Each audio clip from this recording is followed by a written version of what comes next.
আসসালামু আলাইকুম ভিউয়ার, আশা করি সকলেই ভালো আছেন। আজকে আমি কথা বলবো কোয়েল পাখির ঘরে অর্থাৎ কোয়েল পাখির খামারে প্রতিদিন কত ঘন্টা আলো দিয়ে রাখবেন সেই বিষয় নিয়ে।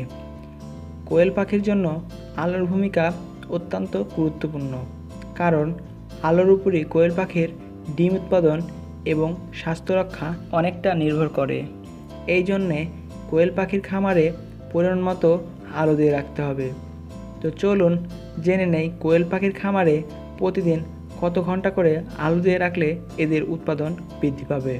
তার আগে বলে নেই, আপনি যদি আমার চ্যানেলে নতুন হন তাহলে অবশ্যই চ্যানেলটি সাবস্ক্রাইব করে রাখবেন। কোয়েল পাখির খামারে কোয়েল পাখির জন্য কত ঘন্টা আলো দিয়ে রাখবেন চলুন জেনে নেই। প্রথম সপ্তাহ বয়সের কোয়েল পাখির বাচ্চাকে 24 ঘন্টা আলোতে রাখতে হবে এবং দ্বিতীয় সপ্তাহ বয়সের কোয়েল পাখির বাচ্চাকেও 24 ঘন্টা আলোর মধ্যে রাখতে হবে।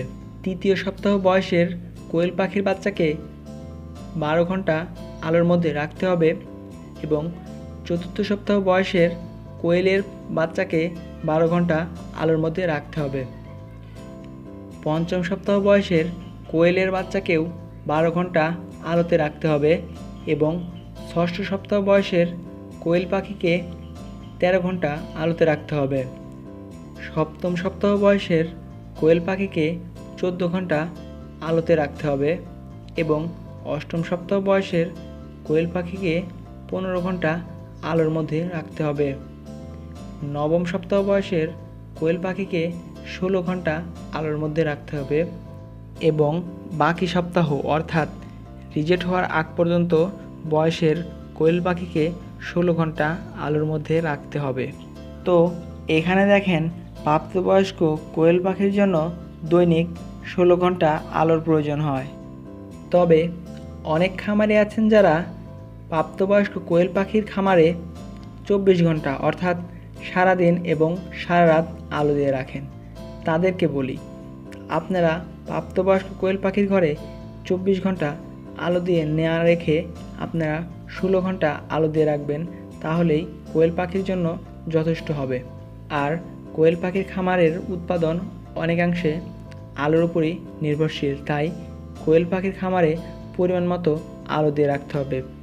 কোয়েল পাখির ঘরে আলোর ব্যবস্থা করার জন্য এনার্জি বাল্ব ব্যবহার না করে আপনারা সাধারণত লাল আলোর বাল্ব অর্থাৎ বাজারে সাধারণ যে বাল্বগুলো পাওয়া যায় সেগুলো ব্যবহার করবেন। তো ভিউয়ার, আপনি যদি কোয়েল পাখির ঘরে পর্যাপ্ত আলো দিয়ে রাখেন তাহলে আপনার কোয়েল পাখির উৎপাদন বৃদ্ধি পেতে পারে। আর কোয়েল পাখির বাচ্চা থেকে রিজেক্ট হওয়ার আগ পর্যন্ত আপনারা উল্লিখিতভাবে আলোর ব্যবস্থা রাখবেন, তাহলে প্রতিটি ধাপে কোয়েল পাখি সুস্থ থাকবে। আর কোয়েল পাখি সুস্থ থাকলে কোয়েল পাখির রোগবালাই অবশ্যই কম হবে, ফলে কোয়েল পাখির উৎপাদন বৃদ্ধি পাবে। তো ভিউয়ার, ভিডিওটি যদি ভালো লেগে থাকে তাহলে একটি লাইক দিতে ভুলবেন না। আর আপনি যদি আমার চ্যানেলে নতুন হন তাহলে অবশ্যই চ্যানেলটি সাবস্ক্রাইব করবেন। আর ইতিমধ্যে সাবস্ক্রাইব করে রাখলে অসংখ্য ধন্যবাদ। ভিডিওটি শেষ পর্যন্ত দেখার জন্য ধন্যবাদ। খোদা হাফেজ।